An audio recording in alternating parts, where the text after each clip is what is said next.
This is the voice of freedom. We are not one voice. We are many. We are your voice. But we can only be effective if you use your voice. Your voice. This is the voice of freedom. We will not hide from the truth. We will ask the hard questions until we are sure we have the truth. Welcome to the voice of freedom, where your voice will never be silenced. Well, g'day folks, how you going? Hope you've had a pretty good day. Bloody cold in Brisbane, got to tell you. Bit cold everywhere at the moment, but bloody cold in Brisbane. Probably not as cold as it is in other places further south, so I shouldn't be complaining too much. And I've got my Cali hoodie on, so at least I'm warm. Things are going well. Hope your day is doing okay too. Some interesting things happening in the world, isn't there? Financial markets not being spoken about much in mainstream media. Interesting to see where the price of precious metals is going at the moment. That's something else worth keeping a bit of an eye on.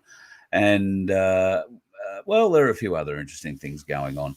You might have caught up with Guru's chat last night with Mr. Bosey. If you haven't done so, I recommend on Facebook you go over and check out Stop the Rot, Sack the Lot, or better still, go to Project Matilda, because Guru and Kaz upload all their stuff there, and we're broadcasting, should be streaming live right now on Project Matilda as well. Now, if we do disappear off Facebook for whatever reason, or we have disappeared off Facebook, but off YouTube or the other platforms, you'll always find us at Project Matilda. So they're very good like that. They're not going to limit us for talking about things like, events that happened in November 2020, for instance, those sorts of things. Because if I say what that event is, that'll be the end of me. Do have a few interesting new little updates for you. I want to share with you our, if I can figure out which page I'm going to be sharing it with. Yep, I think I found it. Right, so I want to share this with you. This is the Voice of Freedom downloads page, folks. So if you go to the downloads page, you will be able to find a pretty cool heap of things to download. Well, not a heap, just a few at the moment. There is, of course, our Magna Carta 1215 former night. So I wouldn't go getting too excited about that. I've got a little bit of news coming up on the night shortly too. Below the night, we have a few other bits and pieces, including Magna Carta 1215, Lesson 17 PowerPoint and PDFs from last Monday night. But most importantly, we have Spiros Final Submission, the body corporate queen, the one he proved existed, and the virus that never was. You will be able to download that from the VoFHQ.com website. The VoFHQ.com website. So go there, check the downloads button, and scroll down. You will find it there. It's as simple as that. A couple of other interesting things have turned up. We've seen, and I think we spoke about with the Aussie Cossack the other night, the Nordstrom 1 and 2 pipelines in Europe that have been, well, it looks like deliberately targeted. Now, of course, they're trying to have us believe that the Russians blew up their own pipelines. It would have been easier to say that they developed a hole from, bad workmanship, although that's not the case either. And clearly, if anybody gets down there to have a look at them, they'll discover that the holes are probably not something that are a pinprick in size. Interestingly, this article came out. The US Navy 6th Fleet recently conducted exercises and research with mock explosives in the exact location where the pipeline blew up. Most interesting. That was just one of the pipelines, though. There was some other talk of a particularly French submarine leaving the area, which leaving the area of the second problem with the pipeline, or the second pipeline problem. So there are maybe some questions to ask there. People have been asking, if Russia turned the gas off, why is there still bubbling amounts of it coming to the surface?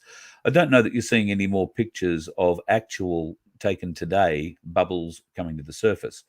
Russia has turned the pipeline off. The problem is the pipeline works with a push kind of arrangement. The gas gets pushed from Russia and gets pushed into Germany. Now, I don't know how Germany works, whether or not they've got suckers on the pipe that suck it through too, but when the big pushing bit stops at the Russian end, the gas that's already in the pipeline just stays in the pipeline. It doesn't go any further. It just stops. So, of course, if you put a hole in the pipeline, any gas in that pipeline is going to escape through it, and it will look rather dramatic because, let's face it, those Nord Stream 1 and 2 pipelines are some thousands of kilometres long. So there'll be a lot of gas lying in that pipeline, not going anywhere until somebody puts a hole in it. And that, of course, is when it's going to come. Of course, that's a finite amount of gas. It might go for, 24, 48 hours, depending on how big the holes are, I suppose. But after that, there'll be nothing left. And unless Russia turns the gas back on again, which, of course, they won't at the moment because, A, they're in dispute with Germany about the gas and Germany owing them some money for it, I believe. And B, it would be a bad corporate citizen that turned the gas back on into a pipeline that has a hole in it. So the Russians are going to need to go and fix the hole, or maybe the Germans, or maybe both. I don't know how that's going to work. But I think Germany is in for a very cold and very expensive winter. And I have a friend, a very dear friend, who lives, well, we may as well say Munich. And I'll be talking to him about the sort of problems they're going to be encountering because they do survive through winter on natural gas. Most Germans stay at home all winter. And why wouldn't you when it's minus whatever the hell it is outside? Although Germany's winters have been a bit milder over recent years. But that is something to play out. And of course, if it were discovered that America, under NATO direction, decided to put a hole in one of those pipelines, and the French decided to do that too, that's why I'm getting the NATO connection, then one would have to think that is cause for war. But war against who? Or whom, should I say? War against NATO? Yes, I think that's probably the best. But NATO is not really anything. NATO is a collection of countries that seem to have subverted the military aspect that's been added to those countries, or from those countries, those member nations, and created their own little army out of it that does its bidding, lawful or not. So let's get rid of the UN. I agree with all of that. But interesting times ahead. Now, this one's going to be interesting. We've spoken a lot about cloud seeding. I have a couple of gentlemen who I won't name because they do like their anonymity. But I have a couple of gentlemen who for months and months and months have been tracking flights all over Australia. Reasonably low-level aircraft, anywhere flying between 9 and 14, 15,000 feet, occasionally up to 20, but usually flying patterns over towns and cities of varying sizes in different parts of the country, but seemingly going back to those same parts and doing the same very tight stitching runs again. We've had everything from surveying to spraying the jab into us from the air, suggestions about what these aircraft can be doing. And I can tell you that we have absolutely no further details on that. However, I have also heard and have said for some time that I didn't believe that commercial jetliners were involved in any of the chemtrails that we see in our skies. I always thought that that would be a military or at least a private jet organization that was involved with that, not, as it turns out, our commercial airlines. So I've received some very interesting images. I think you may have seen them too. There's a lot of people who've probably seen them. Now, these are weather anomalies here in Australia, a global weather engineering system. All these images were supplied by a guy called Dave Brooke. And these images will explain a little bit about what we're seeing in those clouds. So the artificial mares or formations absorb moisture becoming an extremely bright and unnatural looking form of cloud. Now, I think we have all seen something very similar to that. But wait, there's more. So it's called biofuel injection, and that comes through commercial jet aircraft. It's used to create permanent to semi-permanent moisture-absorbing silk strands. Now, the bit I like is permanent to semi-permanent. So you can see in his pictures here, there is a jet, top left-hand corner. It's doing its thing. You're seeing what's meant to be the contrail if you're listening to certain people. But you can see in the middle at the top and to the right at the top, the different stages that the cloud is turning into, and then down bottom left, middle, and then to the right. Now, as he says, you can note the unnatural multi-directional linear construction of the cloud mass. So what he's saying there is it's all spreading out, but it's all spreading out in the same way. It's going out in different directions, but it's doing it in the same way, which is not necessarily what you'd think happens in nature. It's they call this hydroscopic silk for artificial cloud creation, and this is what you're seeing, these tendrils as they start reaching out into the atmosphere. And that's exactly what it looks like, doesn't it? It looks like, if you look at the top right-hand corner picture, it looks at the very edges of those, it's almost like it's reaching out. It's trying to get out, reaching further, trying to get further, gain further ground. As it turns out, that's exactly what it's doing. Biofuel is made up of algae, proteins, and amino acids. Now, at this stage in the process, the weather engineering process, it depicts the artificial cloud being created. And that cloud, as we've seen in so many of the photos that have been sent to us from outback Queensland and various other regional areas of Australia, outback New South Wales, parts of Western Australia, parts of South Australia, we've seen these exact sorts of clouds reaching out, so to speak, and then being moved or moving in the direction of the ocean. Now, what those tendrils are trying to do is find moisture, and they absorb that moisture, and they can grow. They grow into larger, which we start to see as clouds and cloud masses, and then you wake up in the morning and there you are, you've got a cloudy day ahead of you. And here we are again. You can see these strands. They're calling them silk strands. I don't know, certainly not the real kind of silk, but it's something that we can, I guess, assimilate to fairly easily. But yes, they're saying the combination of the algae, the proteins, and the amino acids create these silk strands, which are inserted using nanotechnology into the fuel of the jets.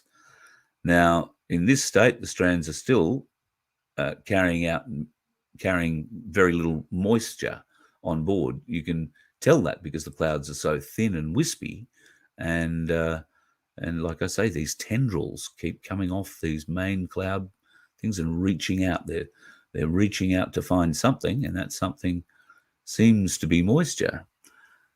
So all this is well and good. You can see that the clouds are certainly forming in the way that Dave Brooke and whoever else put this together, if anybody is alluding to. It makes absolute perfect sense. And we see it happening all day, every day, up and down the country. So biofuel injection, silk strands start to grow as they absorb the moisture around them. These are the building blocks for creating artificially highly hydroscopic cloud masses. So highly hydroscopic means they're going to soak up a lot of moisture and hold it for a long time in the clouds. They get these wisps to develop over land and then have them seek out water. And I imagine that if they did this over a large dam, or if there was a lot of water in Lake Eyre, for instance, we'd probably see more weather systems growing there. And clearly, they're using the ocean. But it gets better. It gets better. But wait, there's more, as they say. I now refer to them at a certain point, they become cloud eaters, because what are clouds? Clouds are water vapor. So if we have these silk-like tendrils created out of amino acids and proteins, and they have nanotechnology in them, then of course they're going to absorb clouds and of course take on the mass of that cloud, or at least the volume of the moisture in the cloud, as they continue and try and find more moisture, more clouds, more water to be over. And you can see here how the clouds progress, how the tendrils are reaching out for the cloud mass, and then in the staged photography you can see how the cloud is absorbed, if you like, into the mass, and it just keeps rolling on. I mean, I've seen this happening, folks. I'll say this, I've seen it happening, and I'm sure you have too.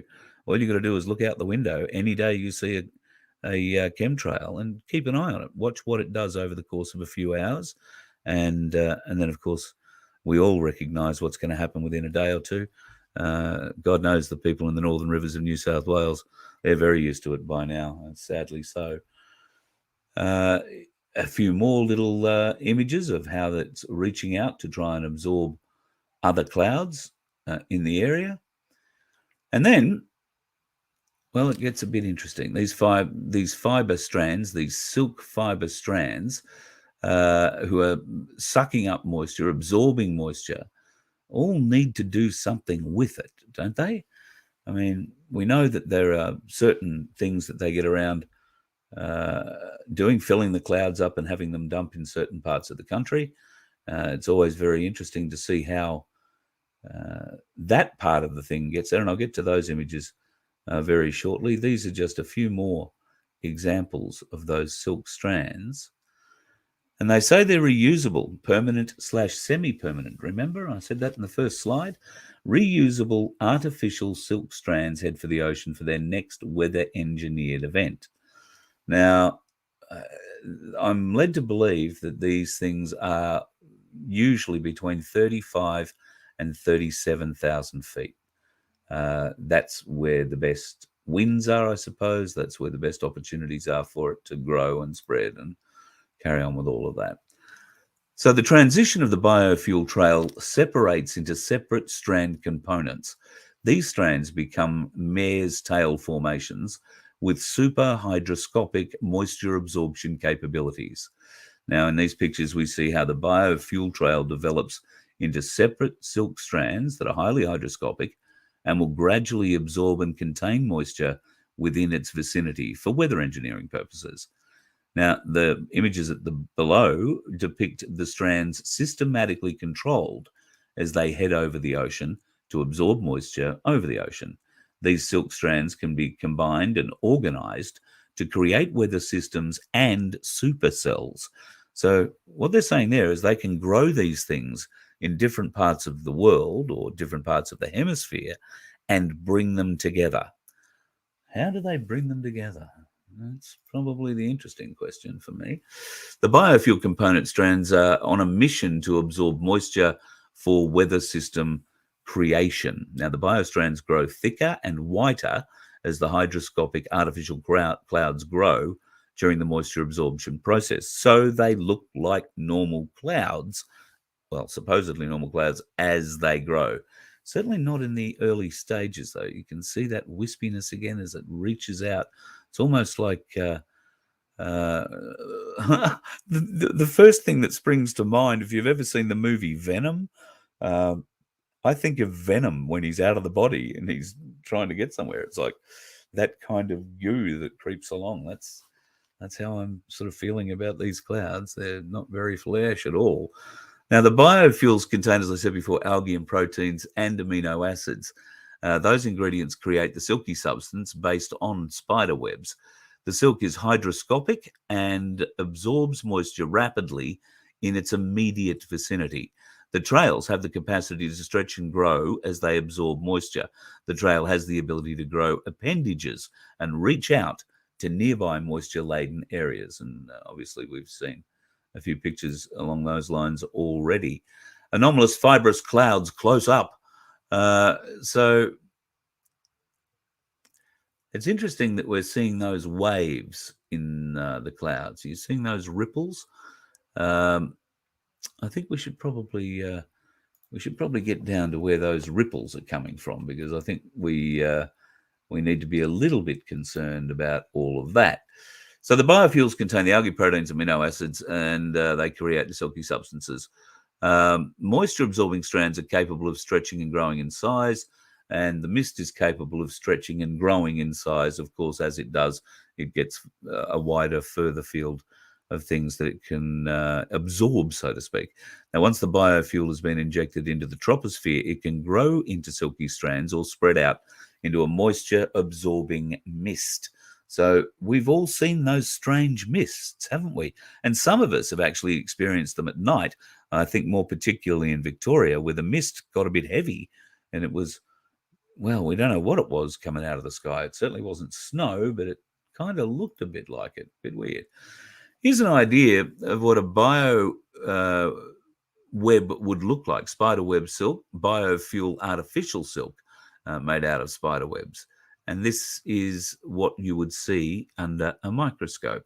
So they're drawing the comparison between the spider webs and the silk that they are creating for these weather-engineered processes.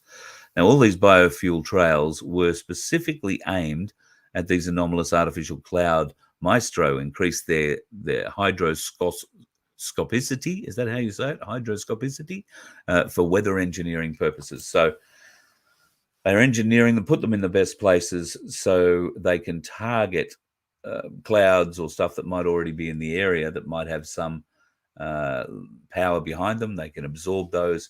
And of course, they keep all that power inside them until they're told how and where and when to release them. That one's a little bit hard for me to read as I look at it right now, but hang on, if I blow it up full screen, let me see. Commercial jets are engaged in weather engineering technologies, components and particulates in a nano-sized capacity are in the jet fuel. The jets target specific areas to add hydroscopic materials to these specific areas in the stratosphere at approximately 35,000 feet. These artificial clouds then absorb and retain moisture for the purposes of engineering weather events. With experience, you can predict where and when a jet will leave these trails with 100% accuracy. They are purposeful and intentional and have nothing to do with vapor trails or humidity or temperature. We're dealing with the fact that there is a global weather creation system now active on Earth. And you can see in there the approach, the target, the injection, the departure, and well, I guess the results. It really is quite amazing. I will continue, find the next slide for you. That goes to show a huge amount of what we've been talking about. The question I have, if they're putting things in the jet fuel, and well, you've got to think the airlines must know something about it. How do they know they must have a separate injection system that injects this stuff through the fuel system at given or particular places and times and heights. Because if you're on a flight from, I don't know, Brisbane to Singapore or Brisbane to Bali, then, or Sydney to Bali or anywhere up the East Coast,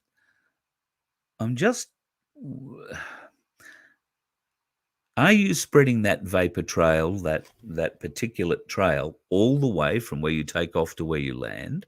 Or are they, as suggested here, being specifically targeted to be released in certain areas to gain the biggest or better formations and the ability to create bigger and better systems further down? So That, to me, bears a bit more investigation. I would have thought that it's highly possible that they would have an injection system that, you switch a button on at some point in the flight if you're over a certain coordinate, and you leave the thing going for however many miles in the sky you need it to go for, and then flick it off and keep going on your flight.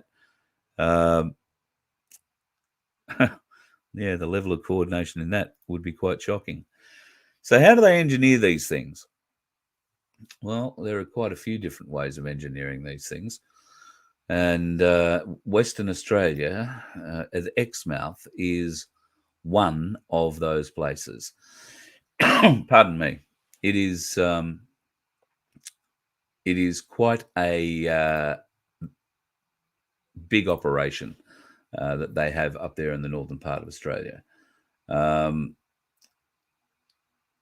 They have a number of submarine capability communications, very ultra low frequency communication hubs up there. They also have, and I thought I had a picture of it here, but I can't find it at the moment. I'm sorry. They also have this magnificent installation that looks like a pentagram. They're not the only ones to have that. We have a couple of them. In fact, I think we have 5 in Australia. One of them is at Exmouth or up north there somewhere. And if you blow up the screen, you'll be able to see the capability of it. You can see that they are able to force the clouds offshore. They're able to hold them at bay, and if you like, direct the weather system to where they want it to go. And it certainly looks at the moment like they want to direct that weather system coming off the northeast corner of Australia down south around the bottom end of Australia and into the Gulf, where it will blow up and, of course, come across the main part of the country. Gathering strength all the time, you've got to think they're out there spraying and doing what they're doing there. So yes, they have one of these magnificent ultra low frequency centers. What's this picture here? It's the spider webs. So they have one of these ultra low frequency things in Western Australia. There is another one, I believe, in Townsville, and I believe it's actually located in an industrial area in Townsville. I believe there is another one in New South Wales. There could quite possibly be 2 in New South Wales. There is a certain tower in Canberra that I believe could have some great effect in that. And I believe that tower was also used on the people the day of the march in February where everybody got burned. There is also, I think, a tower at Williamtown, or at least a facility at Williamtown, where they can help modify the atmosphere. You've got to understand that part of what they're doing from the ground with these things is heating the atmosphere and exciting those nanos to do whatever it is the hell that they're going to do. Now, it's a great thing that we can engineer rain. It's a bad thing that the ability to engineer rain seems to be in the hand of the bastards who would flood us, who would see us out of our home, put into smart cities, kicked off our land for no money or very little money because, well, it's flood land and it's not worth anything now, is it? So be aware, folks. It's a big game we're playing, and I think we're about to see a whole heap more truth come to light. Of course, there are many people who just won't believe, who don't believe.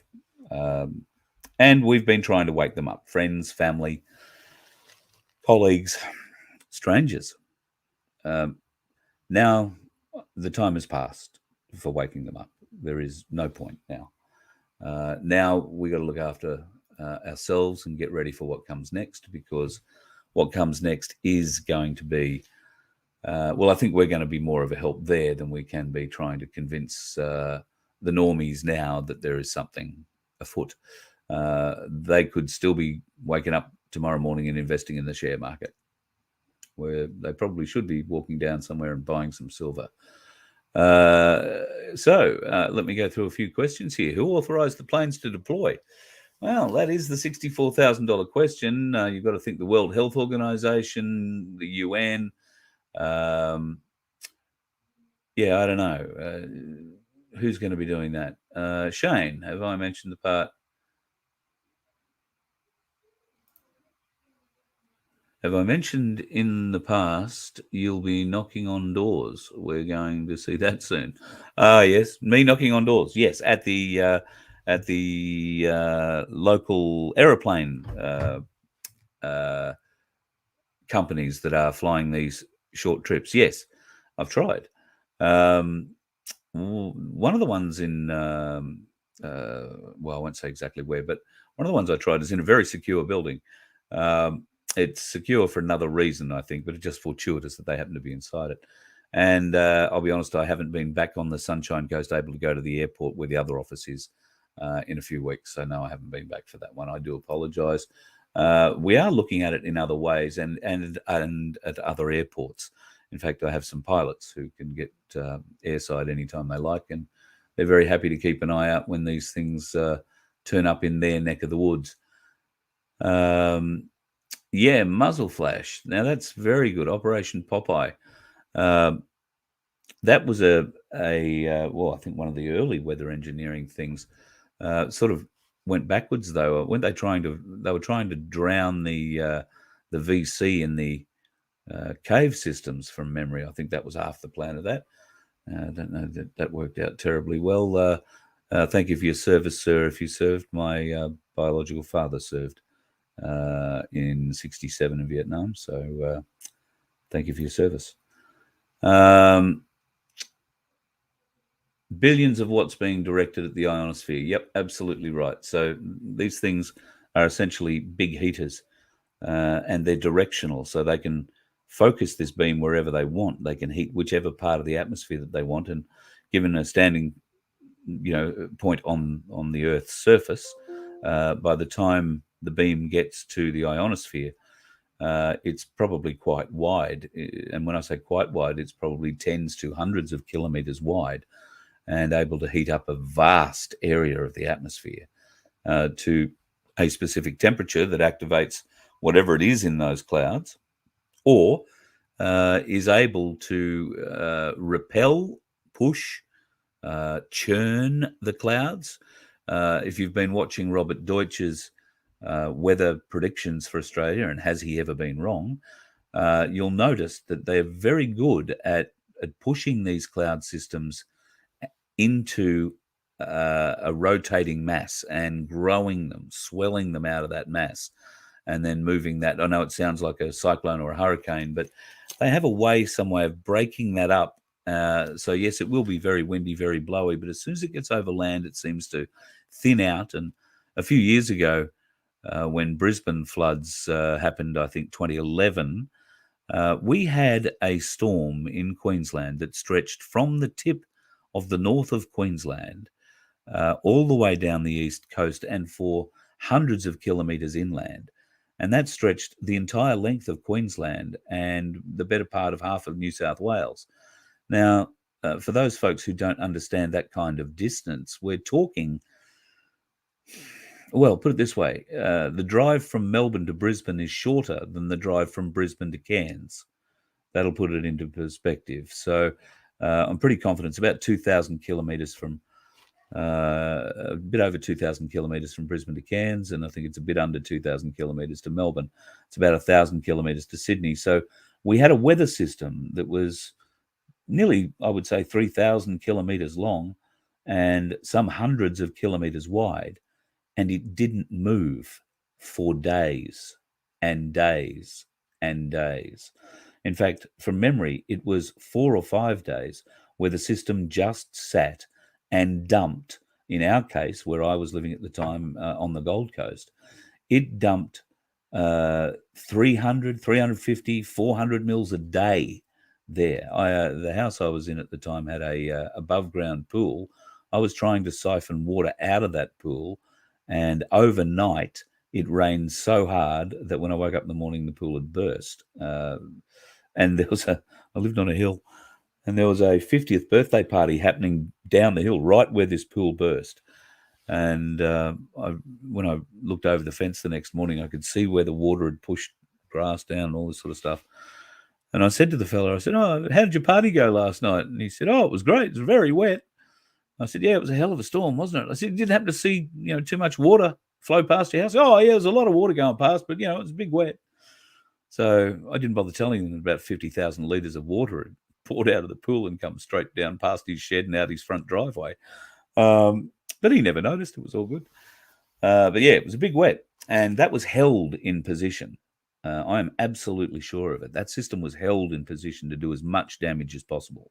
And of course, there were other areas, particularly when it came to the Brisbane flood, where people were found lacking in their skills and abilities when it came to dam management, amongst other things. So everything contributed, but that's the way they're playing the game, folks. They are putting something in the jet fuel by the look of it, and they must be able to switch it on and off at will, because what's the point of, unless you're going to create a weather system in the middle of the Pacific so that you can really wreak havoc on poor Michelle Lee, who we will get an update from. I'll try and arrange that for tomorrow night. Michelle has had some very favourable days behind her. I think at one point I read one of her posts where she'd made 67 miles in one day, which is a new record for her.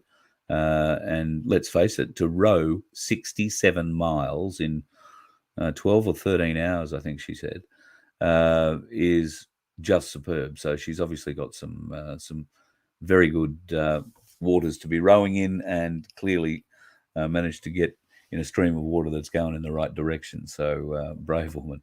We'll hear more from her, I hope, in the next couple of weeks.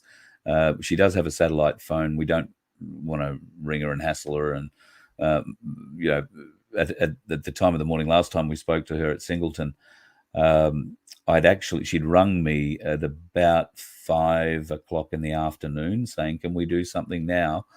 And she was going to bed. Actually, no, it was earlier than that. It was about midday. And she was going to bed then. And I said, oh, look, no, let's do it tonight when the show's live. Can you do that? So she woke up at like 2 o'clock in the morning, her time, so that she could do that little chat with us live. And it turned out Ricardo Bosey turned up and missed her that night anyway. But we'll find out where she's going. But that's the kind of thing they can do. Fly over the Pacific, release this crap. Although I don't know. See, these emitters, these heaters, they've got them on ships as well. So, a ship can be out in the middle of the ocean. Nobody can see what it's doing. We know that they've released fogging machines on hot air balloons, taken those up to stratospheric level and fogged, tried to create clouds, rain clouds with fogging, and God knows whatever else in those machines we're putting out. We also know that they have emitters on certain boats that are capable of heating the atmosphere. So if you need it pushed onshore, for instance, you've got to have something on the other side pushing it. So that's where these boats come in real handy. And the funny thing about them is they must be very well disguised, probably cargo boats, big cargo ships with containers, I would suggest. And some of those containers, particularly on the top row, will just open up and they'll have an emitter or an array in there that'll just do what it needs to do out in the middle of the ocean. So be interested if there are any people working on the wharves that ever seen anything like that, had to walk past and saw something strange. Maybe you can let Sean Ambrose know. He speaks your language. And he'd be very keen to talk to a few of his old mates from the Maritime Services Union, I am sure. All right, folks, going to make that pretty much a short one tonight. Let me have a look and see if there's anything else. Peter Shaw, you live on the Kalula coast and have noticed trails turn over in the coast and then off the planes go inland. Yep. And they're doing it to a pattern. If you track these aircraft, you'll notice that they're like not just the same aircraft, but the same flight patterns are being used at similar times of the day. So I don't know if they are commercial flight lines, whether or not there are waypoints near where you are, where they would automatically turn to go to Bali, or there'd be a different waypoint, I dare say, to go to Singapore or somewhere else. So can't really speak to that at the moment. There you are. There's one I've been looking for. Gingerly Operational Radar Network, JORN, is used to harp us and spy on us. Thank you, Susan. That's nicely picked up. Appreciate that. We're talking about people waking up before there won't be 20% that can't be. Well, they'll wake up. They'll just wake up. They're just going to wake up with a hell of a shock, and then they're going to have to deal with all these things. They're going to have to deal with the fact that they were wrong. They're going to have to deal with the fact that they treated people like you and me and everybody else that's watching at the moment, well, most of them except for the trolls maybe, that they treated us very badly.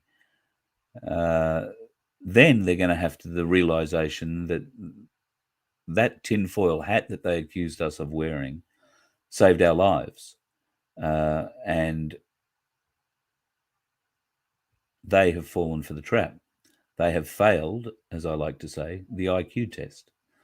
Now, I don't use the IQ test theory on everybody, just the ones that have been to university and think they know everything. If you've been to university and you've got multiple degrees, you know, I'm very proud for you, and it's a hell of an achievement. Congratulations. You've learned to study and take information in as it is meant to be taken in a university, not meant to be argued with, just swallow it.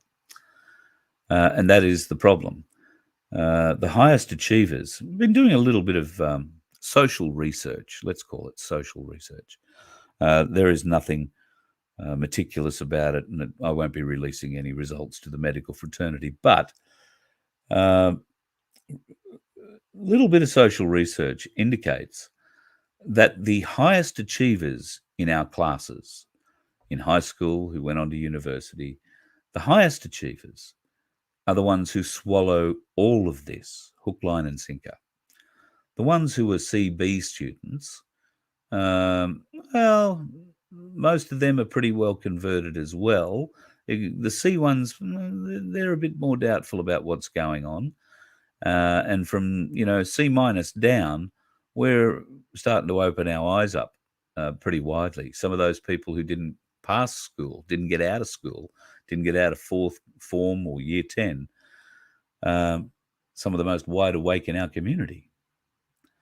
So when I talk about the IQ test, I don't mean it as a shot or a slam or a slant at these people who think themselves highly intelligent because they've gone to university and gained multiple degrees.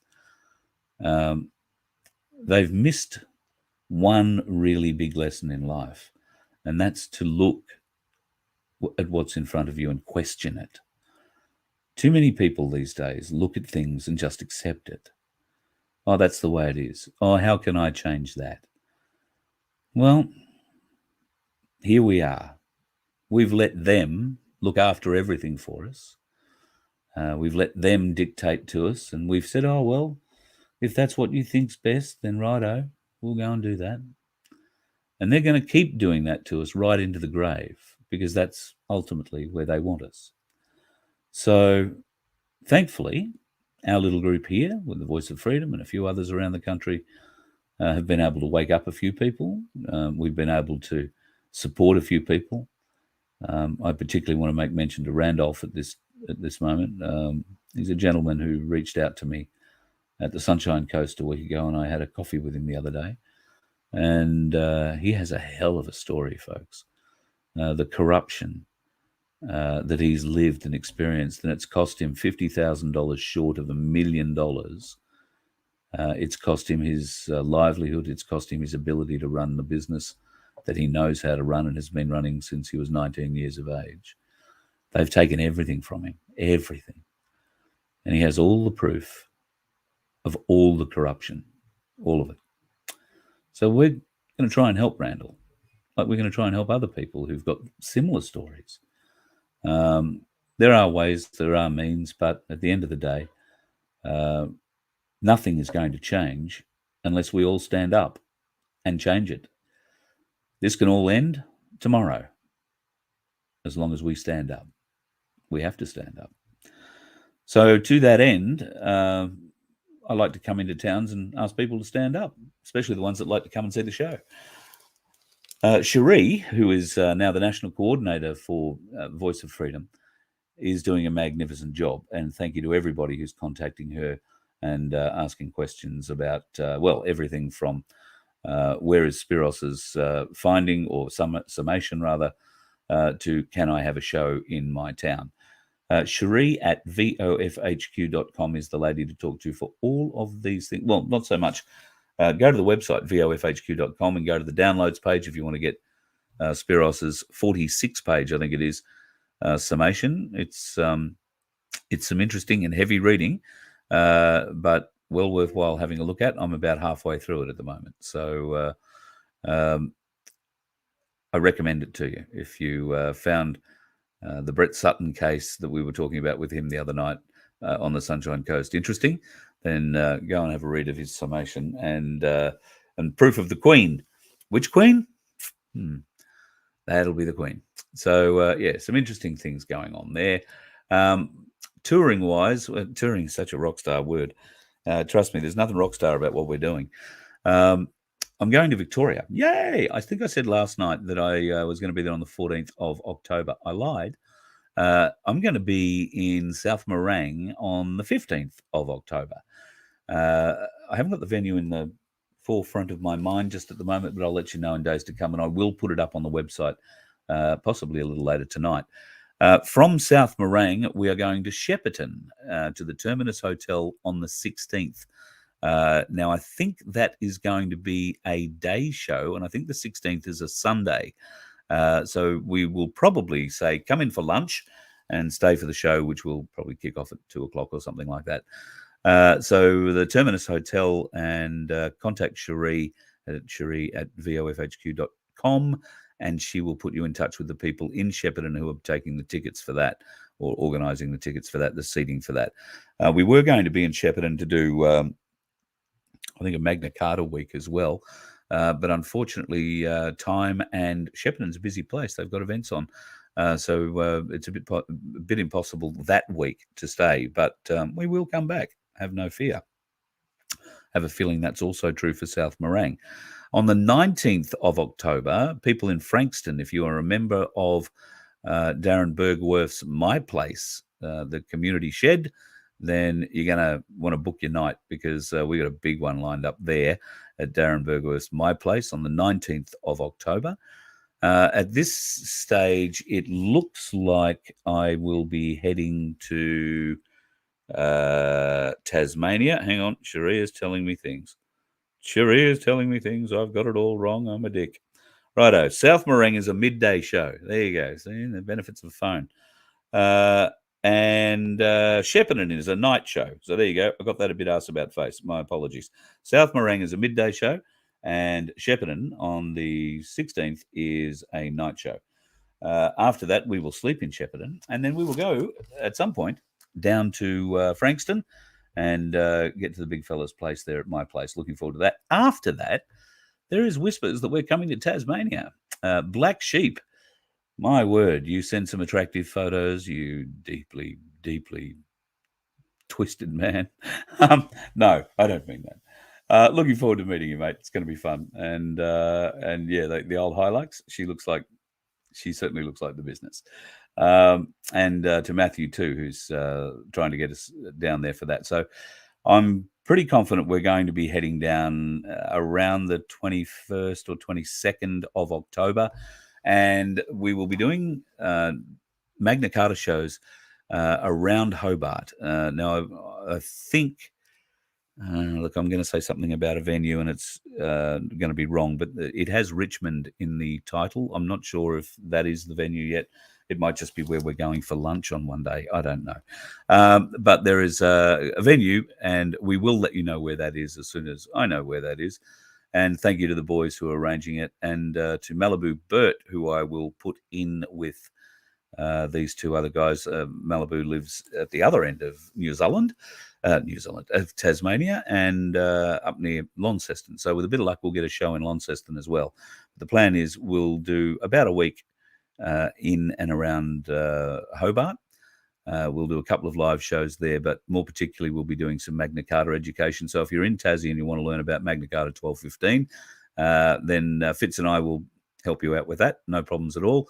And come along, do a show. If you are a entertainer in any of those places and you have your own original sort of music, then please contact Cherie. Let her know. I don't care if you play the spoons or if you play the guitar and you can sequence everything behind you and sound like an orchestra. If you've written it and you want to sing it, we'd love to have you come and do it on the show. And if we're in your area, then just let us know and we'll arrange for that to happen. We may have to audition, not to say that you're good, bad, or indifferent, just to see that maybe some of the words are going to be family friendly or all that sort of thing. Try and do the right thing here. The only person we let swear is me and Ricardo Bosi, as far as I'm aware. And I try not to do too much of it. I am trying to it. Just going through your questions, folks, and seeing what I say. Okay, here's a good one. How sure are you that the globalists won't win? I read that Australia will become part of the USA, Queensland, New South Wales, and Victoria will be renamed. Okay. I'm sure the globalists won't win. I'm sure of it. I'm so sure of it.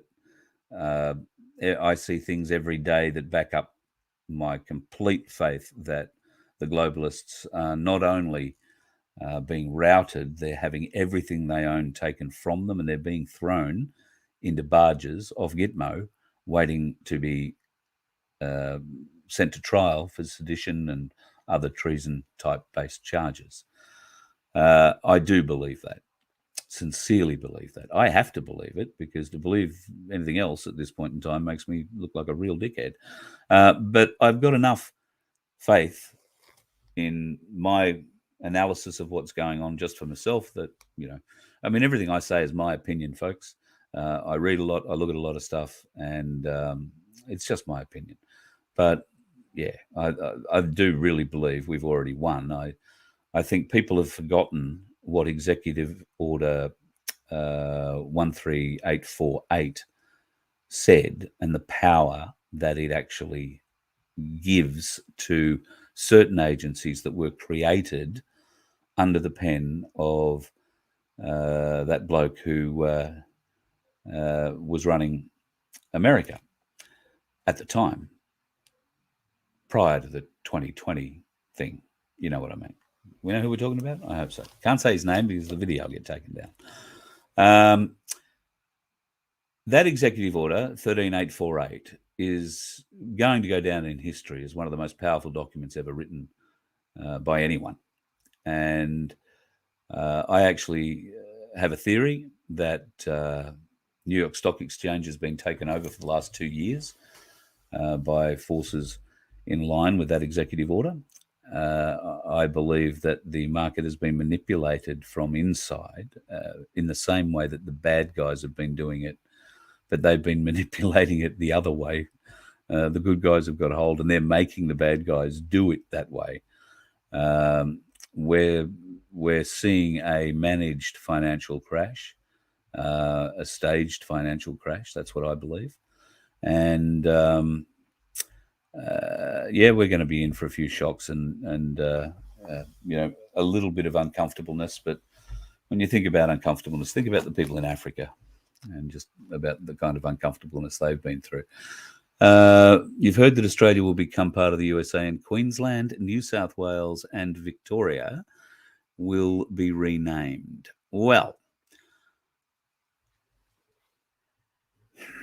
yes, I do think Australia will become part of America. I think we are likely, if we aren't already, to become the 51st state. There are a lot of reasons for that. Mainly, the force, if you like, behind that comes from another executive order, or in fact, even the same executive order, EO 13848. It has to do with what happens when it's discovered that a country tried to, or a person, tried to interfere in that process that happened in November 2020. Now, the guy who wrote that executive order knew that something was going to happen. They all knew that something was going to happen. So that executive order empowered a couple of three-letter agencies to come into being. They didn't exist at the time, but he had the forethought to say that if these things happen and occur before the 4th of November 2020, then at midnight on the 3rd of November 2020, these agencies come into being and they take control. And those agencies, I believe, were the military and certain other three-letter agencies, probably the NSA and a few others. From that point on, it's been a military operation. And it's just been an evidence-gathering operation. They couldn't bring it all down overnight because the world would have turned to shit. I mean, it's going to turn to shit anyway, but at least there's enough of us now walking around with half an idea, and I swear to you, it is only half an idea. While we say we've been down rabbit holes and we've seen horrible things, and we have been down rabbit holes and we have seen horrible things. We've heard horrible things. But I don't think we're going to get, I don't think you're going to be made to suffer that. So I don't think you're going to be shown certain parts of it. All of it will be there. All of it will be available for you to see, I'm sure, if you want. I don't think they're going to force it down anybody's throat. They're already starting to put out really interesting videos talking about Nasara Jassara. People who say Nasara Jassara doesn't exist. You might be surprised to learn that in Russia, the people in the disputed territories of Ukraine that Russia has now taken back under its arm, under its wing, have had all their debts forgiven. If they owed money on their house, it was forgiven and they were given the deed of their house. If they bought a new tractor and owed a huge amount of money to the bank on that, it was given, the deed to the tractor was given to them, no more loan. Jassara has worked in similar fashions in Iraq, in India, and in America. In fact, there is a lot of video evidence you can go and source for yourself. People opening up loan documents saying your loan balance is zero, your student loan has been forgiven. And in America, student loans can go to hundreds and hundreds of thousands of dollars. Those loans have been forgiven. You don't have to pay anymore. Congratulations, on with your life. So there is little evidences of this happening. It's not out of the goodness of their hearts that the banks are giving you back all the money that they took from you in credit card charges and those sorts of things. If you hadn't been part of those big cases that they've been running against the banks, there've been some pretty big class actions. And I was part of one of them. I think I got $127 back, which was, pretty great. But then again, I'm not known for having huge amounts of money in the bank, so they probably weren't able to take much of mine. So those sorts of things, I think, were putting us on notice that things are changing. So, yes, will we be part of America? Yes, I think we will. Yes, I think we will fall under the auspices of the US Constitution, at least initially. But after what's coming, the world is going to need a new constitution. And that's where Magna Carta 1215 comes in.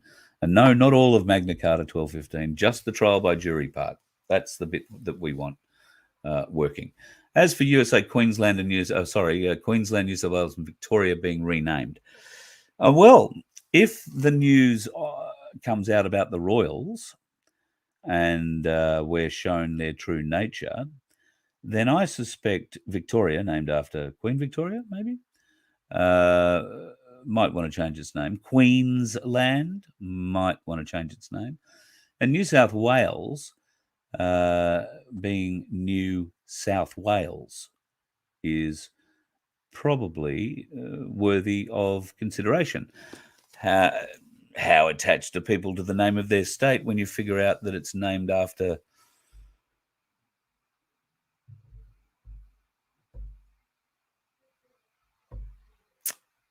I should just let you find out what it's named after. Queensland. I think I'll wait. Yeah, I think once you figure out what the Queen was, you're probably not going to be interested in calling it Queensland anymore. God knows what we're going to come up with. Beautiful palm tree place or something. I don't know. We come up with some stupid names sometimes. What was that? Boaty McBoatface or whatever was another one. Yes, they do manipulate the wind. Yes, Dane Wigington's Geoengineering Watch. Yeah, I haven't been and seen. I've been aware of Dane, and I have heard about this this supposed whistleblower. So yeah, I'd be keen to have a look at that. I tell you what else I saw the other day. God, now I was going to save the link, and I had a computer failure, and I've lost the bloody thing. There is a bloke who does nothing but watch the moon. He has a really good telescope. He also has the ability and knowledge to get into the NASA systems and see their different kinds of telescopes, and he seems to have better ones, which is a bit weird, don't you think? Anyway, he was showing us some very interesting video of the moon. Particularly with ships departing, ships landing, buildings, all sorts of interesting stuff. Ben Sees All, I want to say it is. It might be something. I think it starts with a B. Someone Sees All YouTube channel. The moon. Well worthwhile having a look at. If I dig it up, if I can find it again, I'll dig it up and play it in a show. And that's all I'm going to say about the moon. I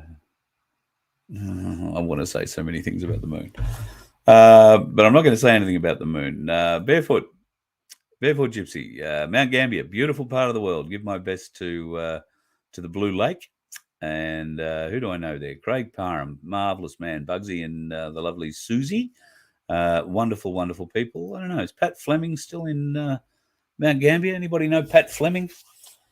Kirsty Button. Who else do I know who might be in Mount Gambier? It's not all that far from my old stomping ground in Hamilton years ago. Sunflower, creating water for the Chinese dams.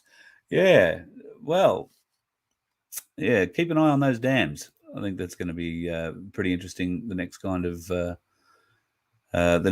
thing that we're going to see in China will, I think, be a financial crash and potentially a dam crash. They have to be a bit careful. We've always heard talk about Three Gorges Dam being brought down. Now, if Three Gorges Dam comes down, there are going to be a lot of deaths downriver. A lot of deaths. And when I say downriver, I mean all the way out of China and all the way to wherever the hell the river goes. There are going to be a lot of deaths. So I don't know that the White Hats really want to do that unless there is absolutely no way, no other way to do it. I have heard that they've been very successful in flooding, particularly large areas under the dams. If the reports are to be believed, all of the labs and experimentation areas have been shut down, and the Bitcoin mining operations that were under there, apparently, like 20 football field size rooms filled with people and computers doing whatever it is Bitcoin miners do. All comes down to power. You need a huge amount of power, and China was doing it well. Apparently all that's been cleaned out, and not only cleaned out, but flooded. So that's the story with that. Now, if that part of it's been flooded, you've got to wonder why on earth do they want to bring down the dam and collapse it all and have it wash away? Maybe because they don't want anybody else to go in there. I don't know. We are not part of that, which is unfortunate.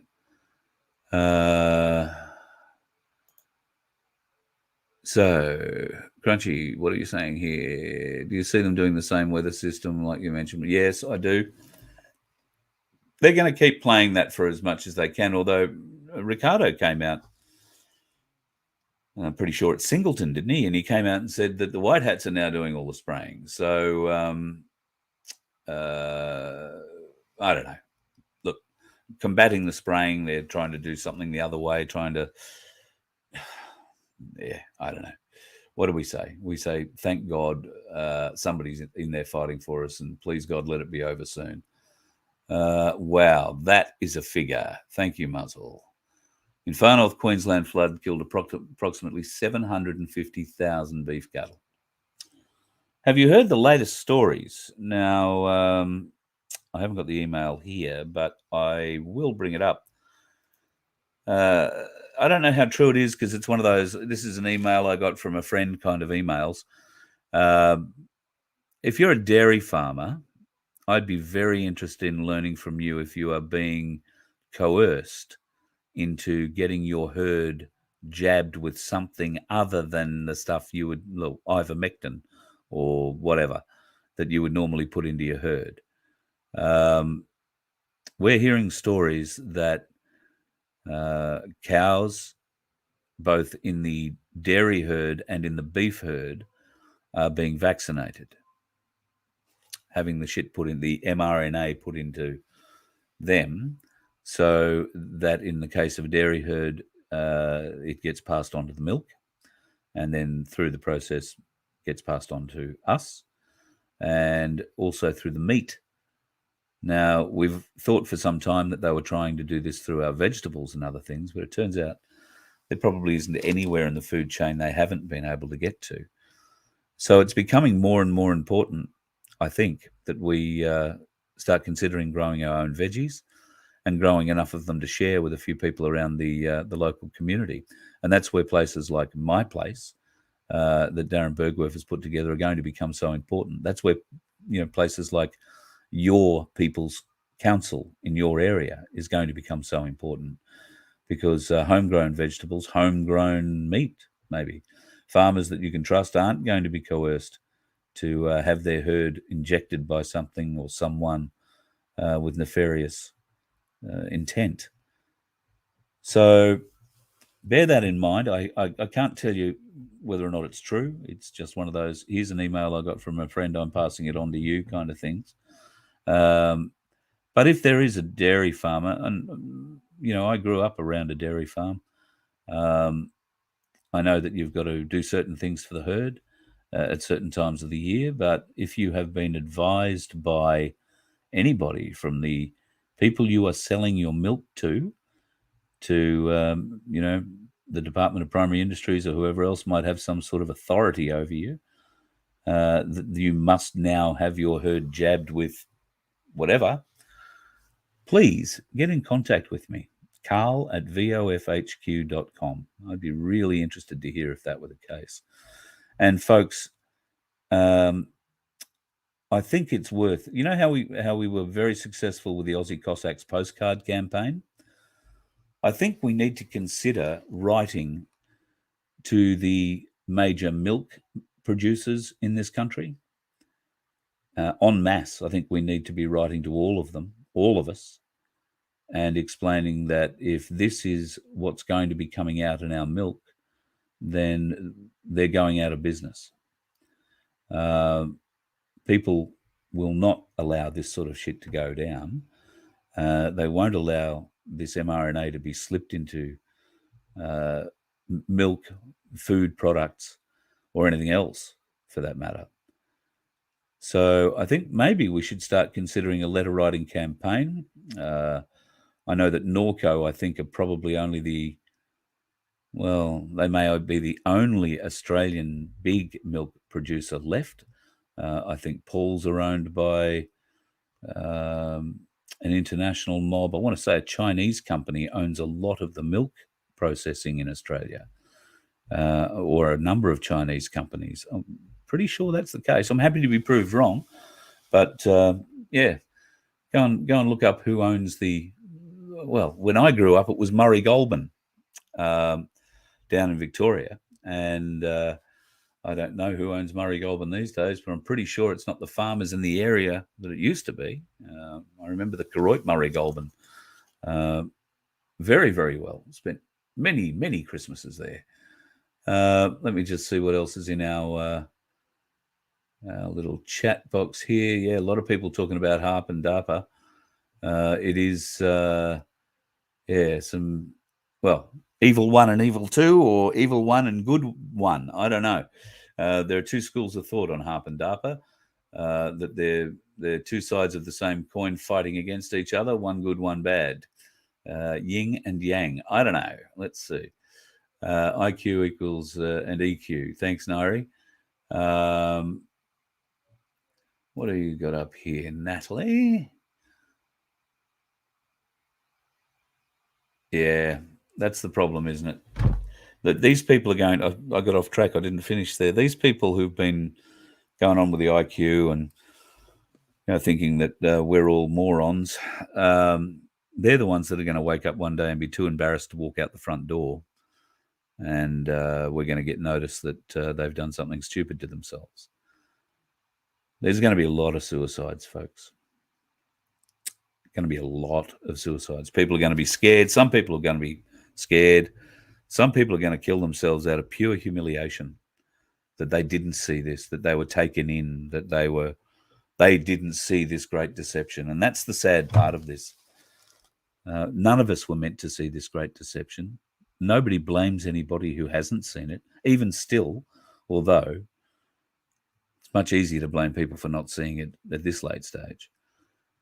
But we have to remember, even though these people were at times cruel toward us, even though these people were at times very supportive of having us shunned and segregated, locked away, some were very supportive of having us literally locked away in the smart cities, read concentration camps that have been set up around the country. There's still a chance that could happen, I guess. These mad bastards, when in power, just might come for us all in the death throes.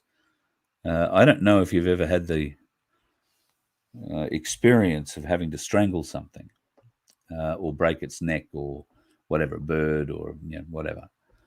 The animal, and I've only ever had to do it once, and maybe I did it wrong, I don't know. But from what I've seen, not just in my experience, but in others, animals, people, I guess, fight hardest just before they die, just before the end. And at the end, when it's fight or die, there are no rules in the fight. You'll do what you can to survive. So we are yet to face that coming from these evil bastards. That's coming. And it's not going to be pleasant. And it may have something to do with 5G and the technology that's now running around inside the people. So we need to be a bit careful. We need to be awake and aware and have a bit of tin food in the cupboard, have a bit of cash in your pocket, and be watching, be wary. Keep an eye on me, keep an eye on the other freedom fighters, Guru. We'll all have little bits of news. Some of it the same, sometimes a little bit different. I'm not the kind of bloke who likes to hold a story or get upset because somebody got a story out before I did. This is about getting the news to you folks. So I don't really care who tells you about it. If you hear it from me, great. If you hear it from Simeon or if you hear it from Guru or Kaz or, well, I'll be honest, they're probably the only ones you're going to hear it from. The other ones will be too busy telling you about themselves and what a great rally they're planning for you to come to and, which goat they're going to go on. Oh. Well, you know what they do to the goats. So yeah, a bit of fun. All right. Oh, shit, I've gone an hour and 14 minutes. I was going to do half an hour. I always say that. Will I be interviewing Digidad and... Will I be interviewing Digidad Andrews? No, I don't think his security would let me and him in the same room together. Don't think that happens. Ali, Royal Hobart Hospital, beautiful. I don't know, Ali. Are you the Ali Mac that I know? Are you the Ali Mac that does voiceovers? If you are, hello, the Ali Mac that does voiceovers. I haven't seen you in ages, not since we had lunch in Melbourne an eternity ago. Nice to see you, if that's you.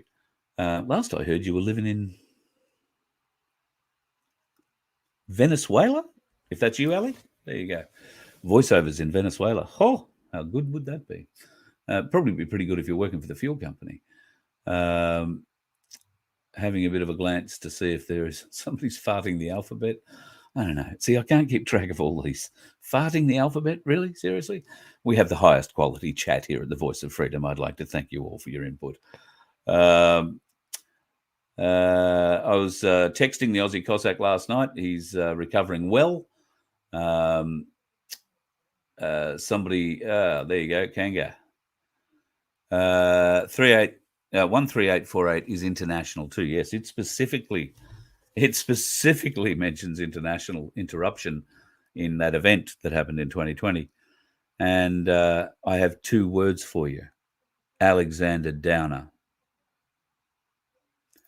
Have a think about that for a minute and wonder where that goes. Russell J. Gould, full stop, full colon, backslash. What's up with Russell? Oh. Russell Gould said today all courts wide closed, or were closed, I'm hoping that says, in martial law. That may have been in America. I haven't heard. I'm actually doing a radio show in America tomorrow morning, which is tonight, their time. In fact, about 12 hours, I guess I'll be doing it.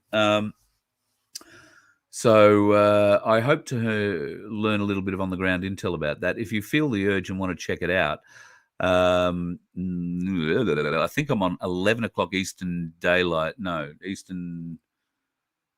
time, not daylight savings time. So probably midday daylight savings time. If you go to the OChelliEffect.com, OCHELLI effect.com, you'll hear what we're talking about. Chuck Ocelli, we've had him, I think, on my show in the early days. We haven't spoken to Chuck in a while. He's actually been quite unwell. So good to see that he's back on his feet, and I'm looking forward to catching up with him and Dave tomorrow on their show. If you want to tune in, it's live online at the Ocelli Effect from 11 o'clock Queensland time tomorrow, midday anywhere else, I guess.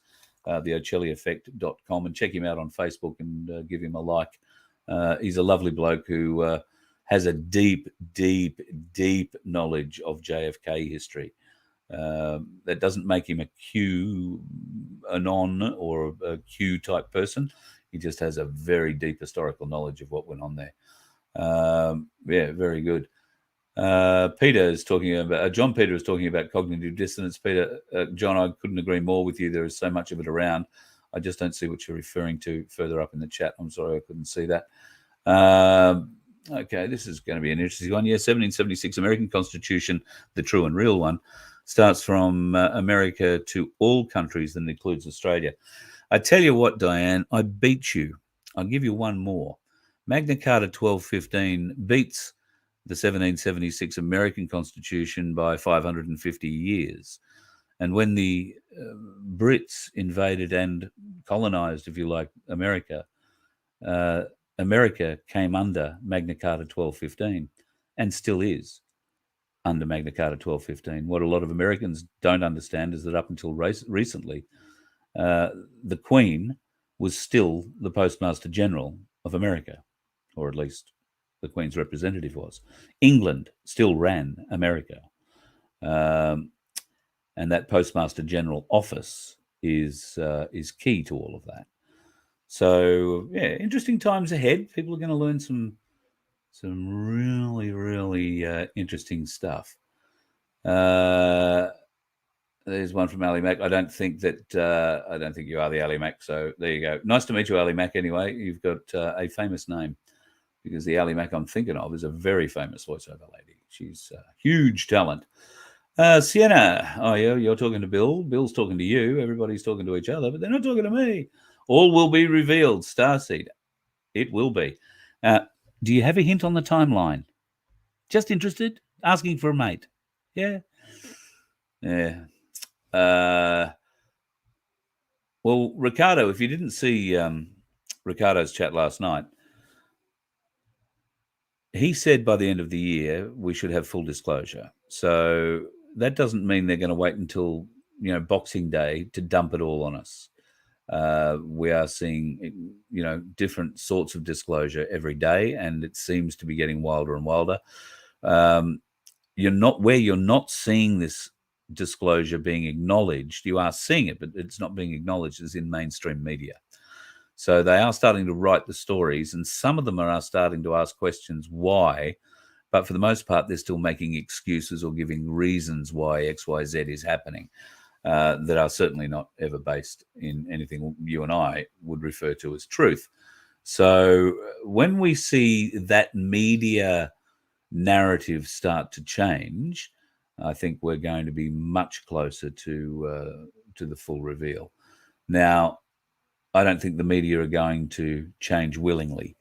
So there's going to need to be an event staged where all the media is willingly looking at it and willingly feasting on it, if you like, as our current media does. Once that event has been put on and the media is gathered and doing what the media do at those sorts of things, then I think there will be a lot of exposure, and they will not be able to avoid it. They'll have to cover it, and then they're going to have to start admitting it. And all this is planned.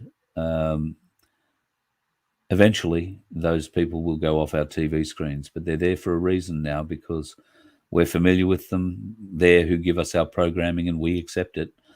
And when I say we, I'm talking about the other we's, not us. So once they've outlived their usefulness in the programming realm, they'll be moved on, and there'll be other people like Maria Z, I'm hoping, will wind up on our screens. I think she's a great talent. Having a bit of a look, our learning for MC3 is okay. Yeah. Well, Magna Carta 1215 is going to be relevant because the US Constitution, if they're going to roll out, and bear in mind, I don't think Australia is just going to become the 51st state. I think there are probably going to be 55 or 6 states to America by the time this is finished. I actually think we are already a state of America. I think Scott Morrison, when he went over and saw the other president, not the one that's there now, I think he was read not read, I think he was presented the file at that time and said, we have you, we have everything, we know everything, and here's your choice. You can put on this ankle bracelet, and you can take these Marines back as your personal bodyguards until such time as we recall you, and you will play this exactly as we tell you how to play it, or meet your clone. And a door opens and in walks a clone. I think that's what happened to ScoMo. He chose the ankle bracelet. A little hint for that. You remember the 60 Minutes interview? Do you remember the ukulele? Do you remember him singing April Sun in Cuba? Not really knowing the words or the chords or anything else, but that's the song they got him to sing. April Sun in Cuba. What's in Cuba? Well, apparently a whole heap of barges at the moment are in Cuba. Whole heap of barges. Lots of people living off them. There's a good one. Sunflower says, your daughter's been given a bill for $10,000 for a course she never started. Well, one would hope that would be a pretty easy bill to get out of. Yeah.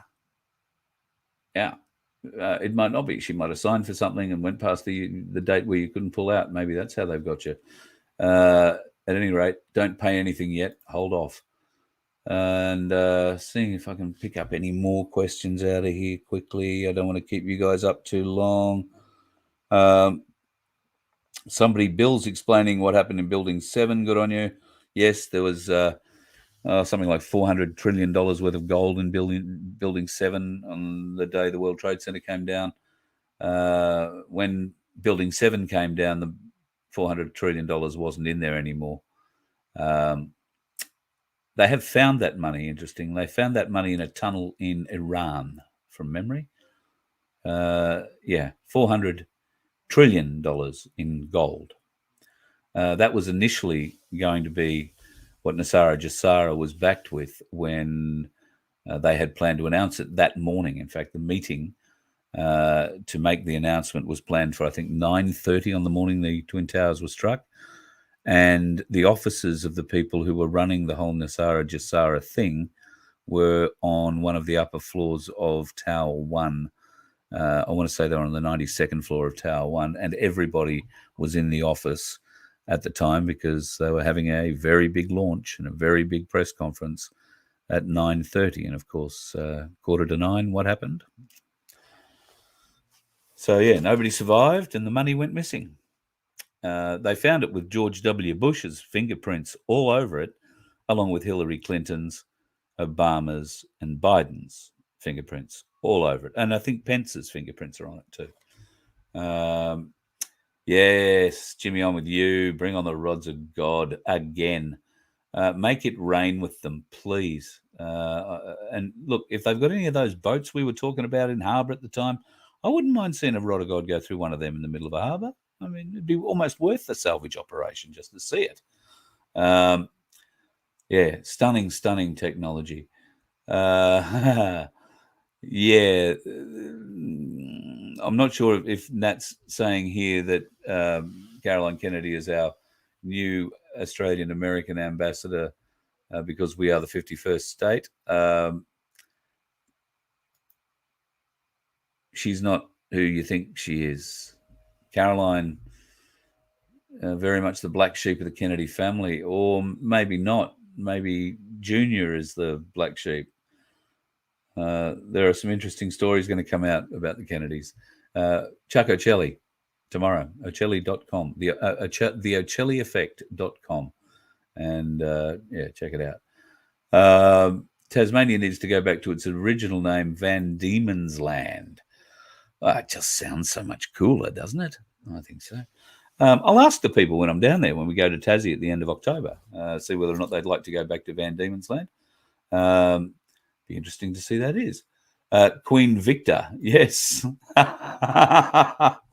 I'm glad I'm not the only one. Are we going to let the secret out, DJ? Queen Victoria, you mean Queen Victor? Yes.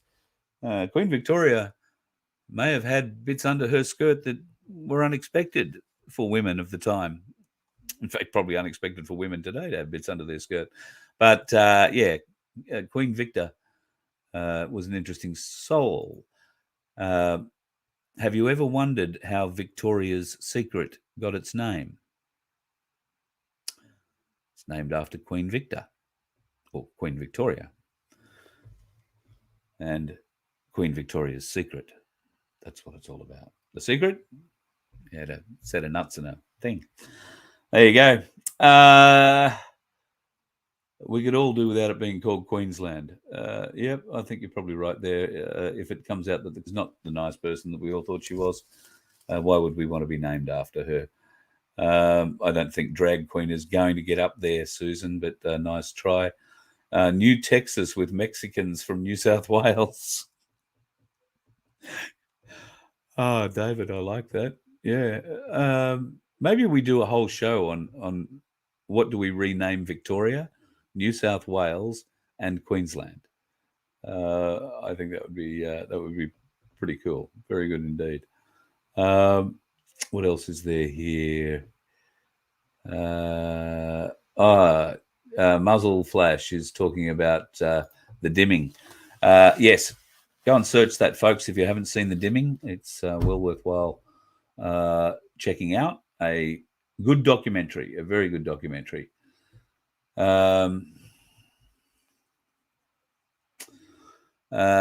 Jackie. All right. Jackie, I want you to watch me closely. Come closer. Jackie, the Queen was a lizard.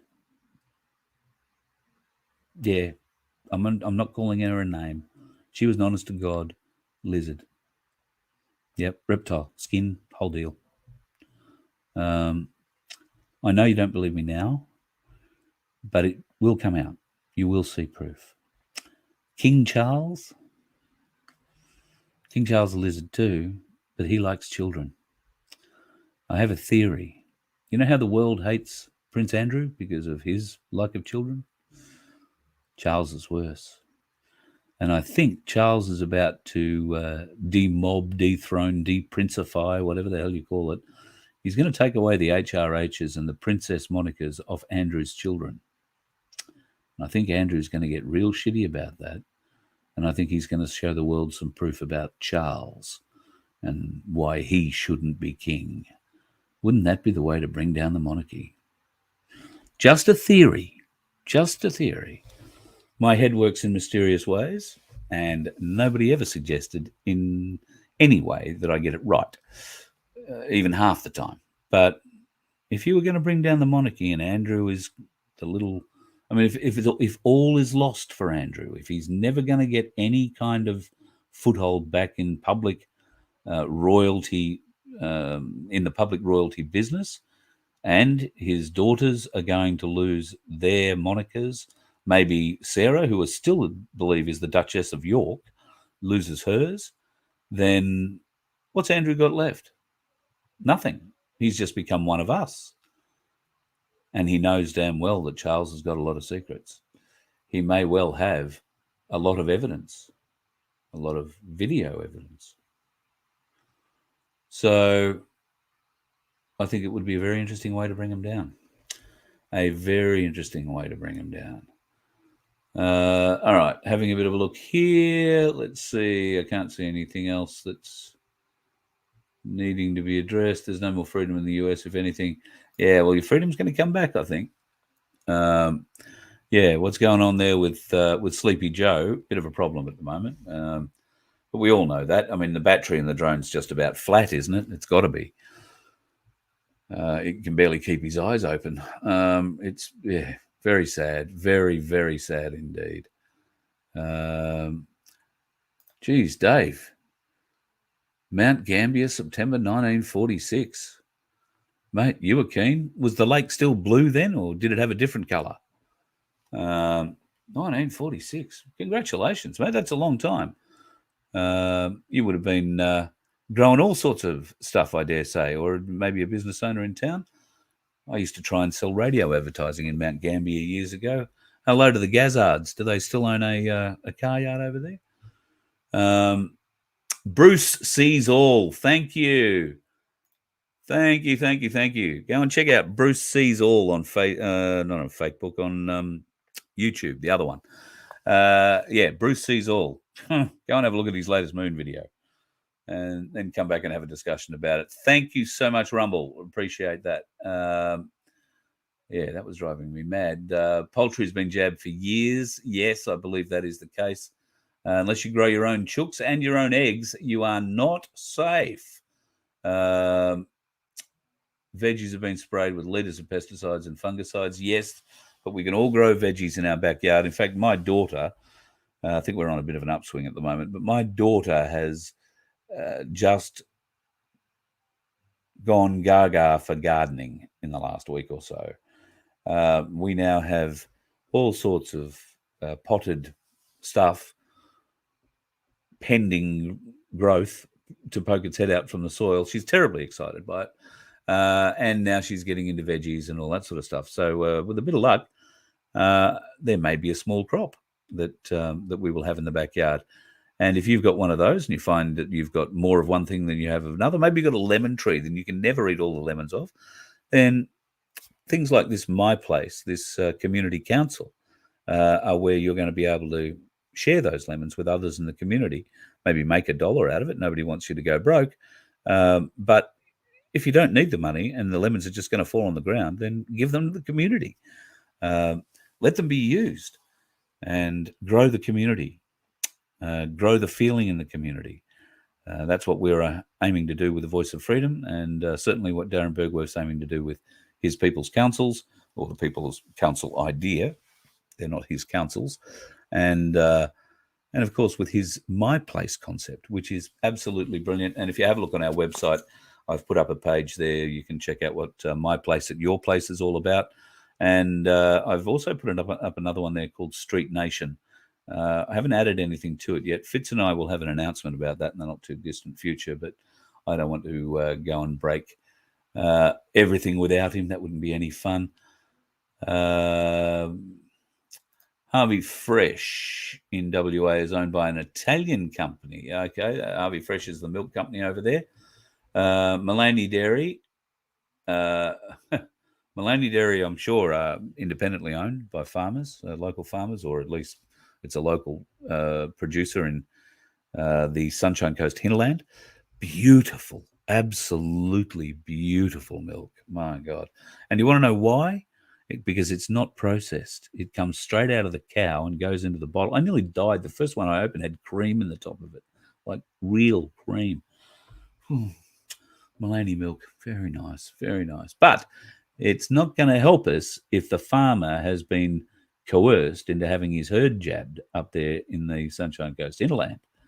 So it doesn't matter how good the milk is coming out of the Maloney dairies. If the cows have been, then we got a problem. Houston, we got a problem. Oh, speaking of Houston's problems, how's that new ship going, the Artemis, the biggest thing we've ever built and launched, or about to launch, or maybe will we launch? Don't know. There's another really good video going around. I'm not sure if that comes off Bruce Sees All either, about the trajectory of these rockets when they take off.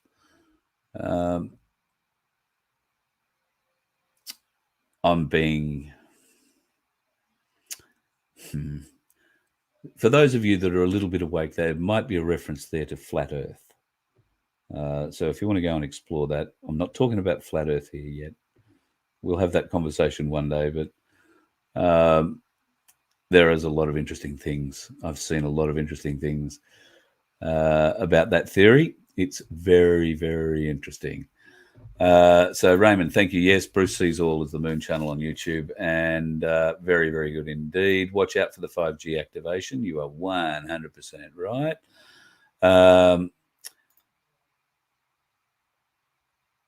No more information on Ripcord just yet, other than I believe it's in action. I have seen some videos now. I don't know their original date stamp, so I don't know if they're old, don't know if they're recent, but I suspect they are videos that are maybe about 12 months old. I haven't seen them in the public domain before. That just means they're being released now. They look like briefings for agents. And there is a lead agent in a room essentially explaining what's going on. And he is referring to the US Treasury Department, where he said, oh, you may not have seen it last night. It happened, or yesterday it happened, at a weird time.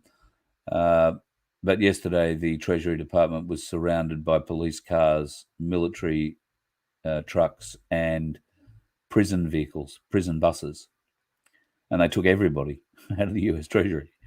So I don't know how long ago that happened, but he suggested that they too were on a barge off Gitmo awaiting trial. So things are happening, whether or not we see them or not. Have you been to Washington? Do you know anybody who's been to Washington, D.C. recently, since we've been allowed to get on a plane again and fly? The reports that I get, which are only secondhand, that Washington is closed for business. You can walk down all those big wide streets and see all those big government buildings in the precinct, if you like, of the swamp. And in many cases, there are boards over the windows. The doors are shut. Places like the US Treasury. Doesn't that strike you as strange? There's a few weird things around the White House too, still, although it is seemingly coming back to normal. The wall that was built around the White House has been removed. That wall may have had a lot of uses. It didn't go all the way around the White House, interestingly. It just seemed to block the view from Pennsylvania Avenue, and it was high enough so that you couldn't see people being marched out to it, stood in front of it maybe. You couldn't see any firing squads standing there ready to fire into it because it was too tall. But it's gone now. We do know that the White House was used for trials and a couple of other buildings in Washington, D.C. So who knows? Maybe some of the executions happened there as well. The whisper is that the White House will actually be destroyed. And I would expect a rod of God to be used. So keep an eye on the White House. That's going to be an interesting day when all that happens. Here's a great question from Starseed. When am I going to have Ricardo Bosey on again? Whenever Ricardo Bosey says he'll want to come on again.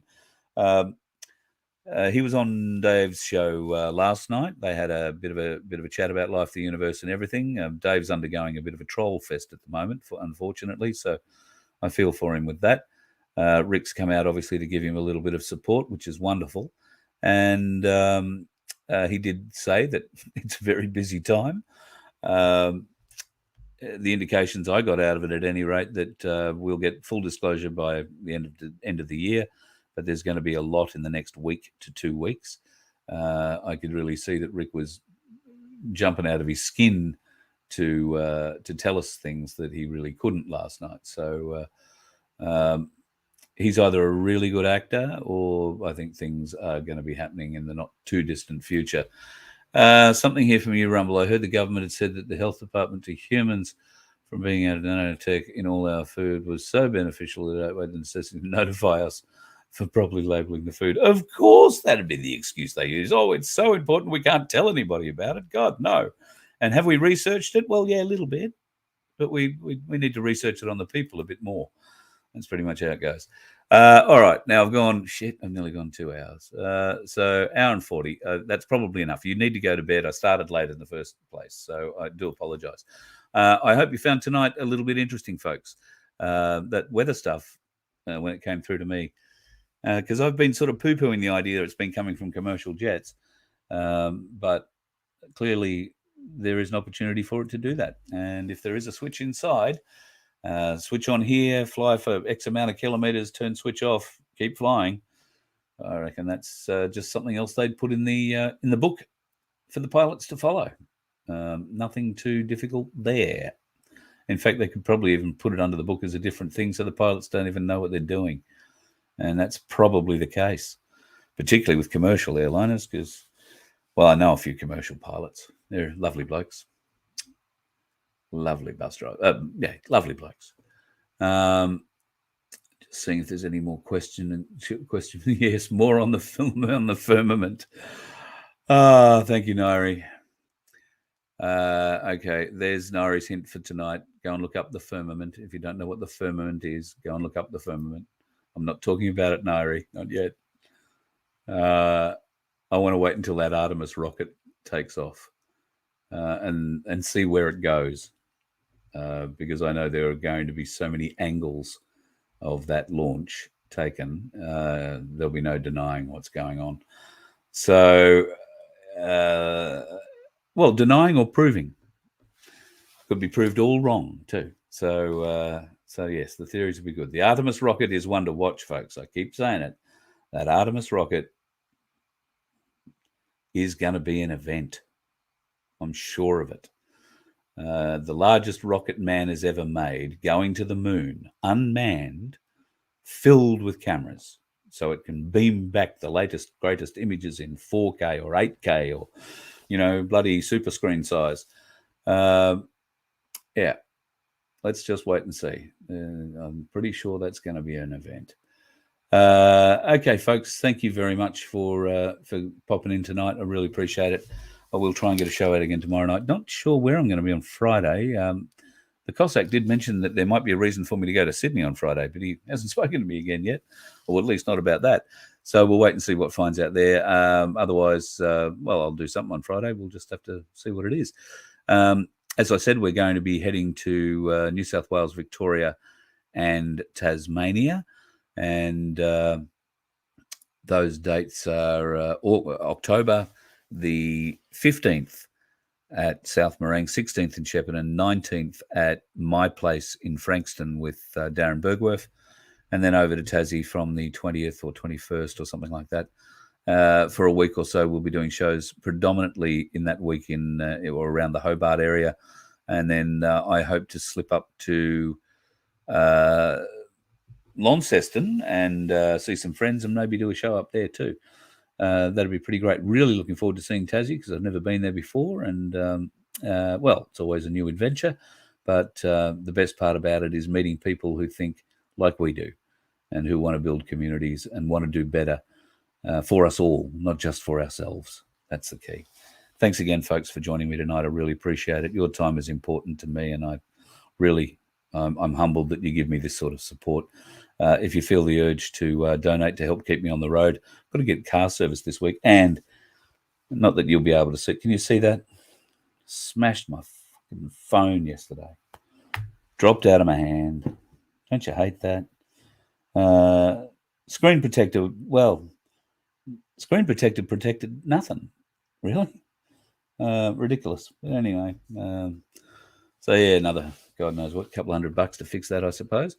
But at any rate, it still works. I'm only picking little bits of glass out of my finger, so we'll survive it. But if you do feel the urge to throw a few bucks in, folks, there's a donate button on the VoF HQ homepage, and it will be gratefully received. It'll mean that Cherie can breathe a sigh of relief, and that I'll have enough petrol to get me to Melbourne, maybe, and we'll work our way from there. Thanks again. Very humbled that you considered joining us tonight, folks. And go and check out the website, vofhq.com. If you want to see Spiros and his final summation for the Brett Sutton trial, just go to vofhq.com and click on the downloads button and then scroll down. It's the bottom one there. You can download that and print it out and have a good read yourself. As I say, I'm about halfway through it. It's worth looking at. And I'll be back tomorrow with another show, folks. Until then, if you're going to be on the roads, be safe. Watch out for the dickheads. And please don't be one, because, well, let's face it, we've got enough of them, and you don't need to join the ranks. You let one ant stand up to us, then they all might stand up. Those puny little ants outnumber us 100 to 1. And if they ever figure that out, there goes our way of life. It's not about food. It's about keeping those ants in line. That's why we're going back. Does anybody else want to stay?